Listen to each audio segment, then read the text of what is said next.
শীলা দীক্ষিতের বাংলোয় থাকবেন রাহুল। মোদি পদবী মামলার জেরে সরকারি বাংলো হারিয়ে মা সোনিয়া গান্ধীর বাংলোতে থাকছিলেন রাহুল গান্ধী। কিন্তু মায়ের 6BHK বাংলোয় শুধু রাহুল নন, থাকেন প্রিয়াঙ্কা গান্ধীও।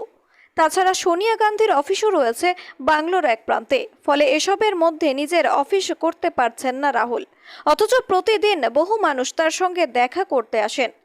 এই অসুবিধার জন্যই সোনিয়া গান্ধীর বাংলো ছেড়ে দক্ষিণ দিল্লির নিজামুদ্দিন ইস্ট B2 এলাকার একটি বাংলোয় উঠবেন রাহুল।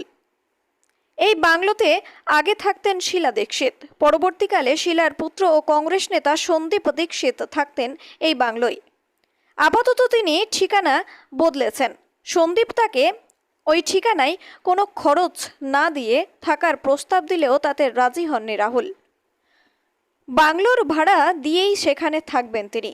সরকারি বাংলো খালি করার নোটিশ পাওয়ার পর কংগ্রেসের নেত্রী থেকে সাধারণ কর্মীরাও রাহুলকে থাকার জন্য নিজেদের বাড়ি দিতে চেয়েছিলেন। বাদ পড়েননি মল্লিকার্জুন খড়গেও, যদিও সেই প্রস্তাব ফিরিয়ে দেন রাহুল। শীলা দীক্ষিতের বাংলোয় থাকবেন রাহুল। মোদি পদবী মামলার জেরে সরকারি বাংলো হারিয়ে মা সোনিয়া গান্ধীর বাংলোতে থাকছিলেন রাহুল গান্ধী। কিন্তু মায়ের 6BHK বাংলোয় শুধু রাহুল নন, থাকেন প্রিয়াঙ্কা গান্ধীও। তাছাড়া সোনিয়া গান্ধীর অফিসও রয়েছে বাংলোর এক প্রান্তে। ফলে এসবের মধ্যে নিজের অফিস করতে পারছেন না রাহুল, অথচ প্রতিদিন বহু মানুষ তার সঙ্গে দেখা করতে আসেন। এই অসুবিধার জন্যই সোনিয়া গান্ধীর বাংলো ছেড়ে দক্ষিণ দিল্লির নিজামুদ্দিন ইস্ট B2 এলাকার একটি বাংলোয় উঠবেন রাহুল। এই বাংলোতে আগে থাকতেন শীলা দীক্ষিত। পরবর্তীকালে শীলার পুত্র ও কংগ্রেস নেতা সন্দীপ দীক্ষিত থাকতেন এই বাংলোয়। আপাতত তিনি ঠিকানা বদলেছেন। সন্দীপ তাকে ওই ঠিকানায় কোনো খরচ না দিয়ে থাকার প্রস্তাব দিলেও তাতে রাজি হননি রাহুল। বাংলোর ভাড়া দিয়েই সেখানে থাকবেন তিনি। সরকারি বাংলো খালি করার নোটিশ পাওয়ার পর কংগ্রেসের নেত্রী থেকে সাধারণ কর্মীরাও রাহুলকে থাকার জন্য নিজেদের বাড়ি দিতে চেয়েছিলেন। বাদ পড়েননি মল্লিকার্জুন খড়গেও, যদিও সেই প্রস্তাব ফিরিয়ে দেন রাহুল। শীলা দীক্ষিতের বাংলোয় থাকবেন রাহুল। মোদি পদবী মামলার জেরে সরকারি বাংলো হারিয়ে মা সোনিয়া গান্ধীর বাংলোতে থাকছিলেন রাহুল গান্ধী।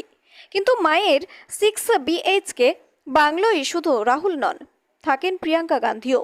তাছাড়া সোনিয়া গান্ধীর অফিসও রয়েছে বাংলোর এক প্রান্তে। ফলে এসবের মধ্যে নিজের অফিস করতে পারছেন না রাহুল, অথচ প্রতিদিন বহু মানুষ তার সঙ্গে দেখা করতে আসেন। এই অসুবিধার জন্যই সোনিয়া গান্ধীর বাংলো ছেড়ে দক্ষিণ দিল্লির নিজামুদ্দিন ইস্ট B2 এলাকার একটি বাংলোয় উঠবেন রাহুল। এই বাংলোতে আগে থাকতেন শীলা দীক্ষিত। পরবর্তীকালে শীলার পুত্র ও কংগ্রেস নেতা সন্দীপ দীক্ষিত থাকতেন এই বাংলোয়। আপাতত তিনি ঠিকানা বদলেছেন। সন্দীপ তাকে ওই ঠিকানায় কোনো খরচ না দিয়ে থাকার প্রস্তাব দিলেও তাতে রাজি হননি রাহুল। বাংলোর ভাড়া দিয়েই সেখানে থাকবেন তিনি। সরকারি বাংলো খালি করার নোটিশ পাওয়ার পর কংগ্রেসের নেত্রী থেকে সাধারণ কর্মীরাও রাহুলকে থাকার জন্য নিজেদের বাড়ি দিতে চেয়েছিলেন। বাদ পড়েননি মল্লিকার্জুন খড়গেও, যদিও সেই প্রস্তাব ফিরিয়ে দেন রাহুল।